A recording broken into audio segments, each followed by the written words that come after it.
നമസ്കാരം. എല്ലാവർക്കും ഡെയിലി സ്പീച്ചിലേക്ക് സ്വാഗതം. എങ്ങനെയാണ് ശാസ്ത്രീയമായി ചിപ്പിക്കൂൺ കൃഷി ചെയ്യുന്നത് എന്നാണ് ഇന്നിവിടെ വിശദീകരിക്കാൻ പോകുന്നത്. കൂൺ അഥവാ മഷ്റൂം എന്നത് ഭക്ഷ്യയോഗ്യമായ കുമിളകളാണ്. ധാരാളം രുചിയേറിയ വിഭവങ്ങളാണ് കൂണുകൾ കൊണ്ട് നിർമ്മിക്കാൻ സാധിക്കുന്നത്. അത്യധികം പോഷകമൂല്യമുള്ളതിനാൽ ഇതിനാവശ്യക്കാർ ഏറെയാണ്. സ്വാദിഷ്ടവും അത്യധികം പോഷകമൂല്യവുമുള്ളതുമായ കൂൺ വീട്ടിൽ തന്നെ യാതൊരു പ്രയാസവും കൂടാതെ കൃഷി ചെയ്യാൻ സാധിക്കും. കേരളത്തിലെ കാലാവസ്ഥയിലും വ്യവസായ അടിസ്ഥാനത്തിൽ ലാഭകരമായും കൃഷി ചെയ്യാൻ യോജിച്ചതാണ് ചിപ്പിക്കൂൺ. പേര് പോലെ തന്നെ ചിപ്പിയുടെ ആകൃതിയാണ് ചിപ്പിക്കൂണിന്. അടുത്തതായി കൃഷിക്ക് ആവശ്യമായ വസ്തുക്കൾ: കൂൺ വിത്ത്, വൈക്കോൽ, പോളിത്തീൻ കവറുകൾ. കൂൺ വിത്ത് തിരഞ്ഞെടുക്കുമ്പോൾ നമ്മൾ വളരെയധികം ശ്രദ്ധിക്കണം. കൂൺ വിത്തിനെ സ്പോൺ എന്ന് നമ്മൾ പറയും. ശുദ്ധവും പുതിയതും കൃത്യമായ മൂപ്പുള്ളതും മറ്റണുബാധയില്ലാത്തതുമായിരിക്കണം സ്പോൺ വിത്തുകൾ. അടുത്തതായി കൃഷി രീതി നോക്കാം. കൂണുകൾ എന്നത് ഒരുതരം ഫംഗസുകളാണ്. അവയ്ക്ക് വളരുവാൻ ഈർപ്പവും തണുപ്പും ഇരുട്ടും നിറഞ്ഞ അന്തരീക്ഷമാണ് ആവശ്യം. ആയതിനാൽ നമുക്ക് കൃഷി ചെയ്യാൻ ഇരുട്ടുമുറികൾ തിരഞ്ഞെടുക്കാം. ഇനി കൂണുകൾ വളരുവാൻ വേണ്ടിയുള്ള മാധ്യമം തയ്യാറാക്കാം. ചിപ്പിക്കൂൺ കൃഷിക്ക് സാധാരണയായി ഉപയോഗിക്കുന്ന മാധ്യമം വൈക്കോലാണ്. കൂടാതെ കടുപ്പം കുറഞ്ഞ തടികളുടെ അറക്കപ്പൊടി, ചകിരിച്ചോറ്, ഉണങ്ങിയ വാഴത്തട, കമുകിൻ പാള തുടങ്ങിയവയും ഉപയോഗിക്കാം. സ്വർണ്ണ നിറമുള്ള നല്ലപോലെ ഉണങ്ങിയ അധികം പഴകാത്തതുമായ വൈക്കോൽ തിരഞ്ഞെടുക്കുക. വൈക്കോൽ ശുദ്ധജലത്തിൽ 12 മണിക്കൂർ നേരം കുതിർത്ത് വയ്ക്കണം. അമ്ലത്വമുള്ള ജലമാണെങ്കിൽ 1 ലിറ്റർ വെള്ളത്തിൽ 5 മുതൽ 8 ഗ്രാം വരെ കുമ്മായം ചേർക്കാവുന്നതാണ്.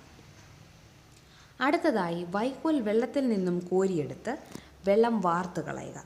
ഒരു വലിയ പാത്രത്തിൽ ഈ വൈക്കോൽ 45 മിനിറ്റ് നന്നായി തിളപ്പിക്കുകയോ ആവിയിൽ പുഴുങ്ങുകയോ ചെയ്യാം.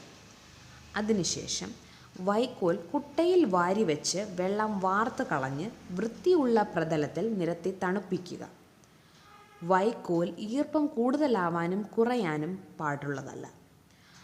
തണുത്ത വൈക്കോൽ കയ്യിലെടുത്ത് പിഴിഞ്ഞാൽ അല്പം പോലും ജലാംശം ഊറി വരാത്ത സ്ഥിതിയിലാണ് ഏറ്റവും ഉത്തമം. അടുത്തത് കൂൺ ബെഡുകൾ അഥവാ കൂൺ തടം നിർമ്മിക്കുന്നത് എങ്ങനെയെന്ന് നോക്കാം.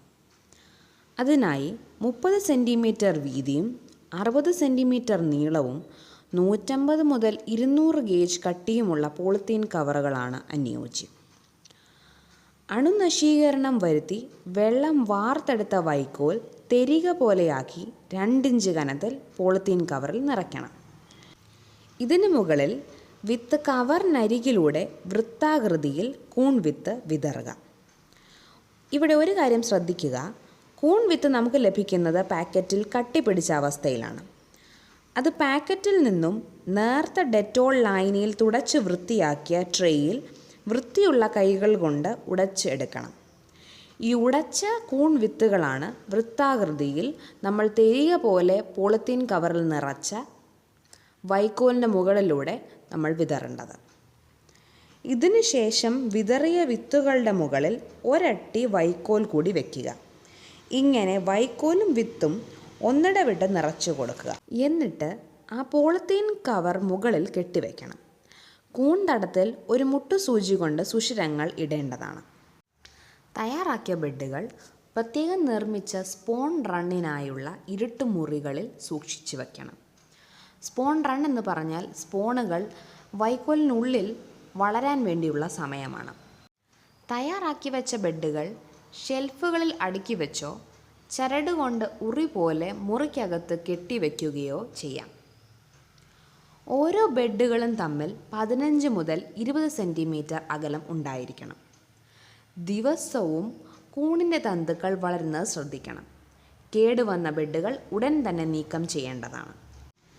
സ്പോൺ റൺ സമയത്ത് വെളുത്ത പൂപ്പൽ കവറിനകത്ത് മുഴുവനായി വ്യാപിക്കാൻ വേണ്ടത് 15 ദിവസമാണ്.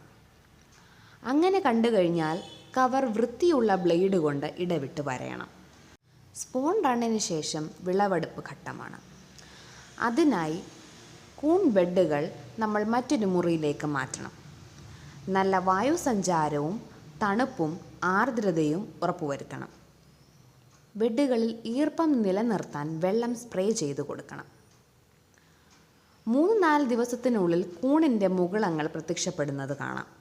പിന്നീട് 3-4 ദിവസത്തിനകം കൂൺ പൂർണ്ണ വളർച്ചയെത്തുകയും ആദ്യ വിളവെടുപ്പ് നടത്തുകയും ചെയ്യാം. കൂണിൻ്റെ ചുവട്ടിൽ നിന്ന് പിരിച്ചെടുത്ത് വിളവെടുക്കാം. ഒരാഴ്ചയ്ക്കകം രണ്ടാമതും വിളവെടുപ്പ് നടത്താം. മൂന്നാമതും ഇപ്രകാരം വിളവെടുത്തു കഴിഞ്ഞാൽ ഉപയോഗശൂന്യമായി. ഏകദേശം 40 മുതൽ 45 ദിവസം കൊണ്ട് ഒരു കൃഷി കഴിയുകയും ഒരു ബെഡിൽ നിന്ന് 600 മുതൽ 800 ഗ്രാം വിളവ് ലഭിക്കും. വിളവെടുത്ത കൂണുകൾ പുതുമയോടെ ഉടൻ തന്നെ വിപണനം നടത്തുന്നതാണ് ഏറ്റവും നല്ലത്. സുഷിരങ്ങളിട്ട പോളിത്തീൻ കവറുകളിലാണ് വിപണനം നടത്തേണ്ടത്.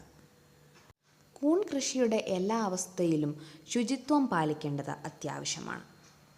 അങ്ങനെ രോഗകീടങ്ങളെ നിയന്ത്രിച്ച് കൂൺ കൃഷി വലിയ വിജയകരമായി തീരും. എല്ലാവർക്കും ഈ വീഡിയോ ഉപയോഗപ്രദമായി എന്ന് വിശ്വസിക്കുന്നു. നന്ദി.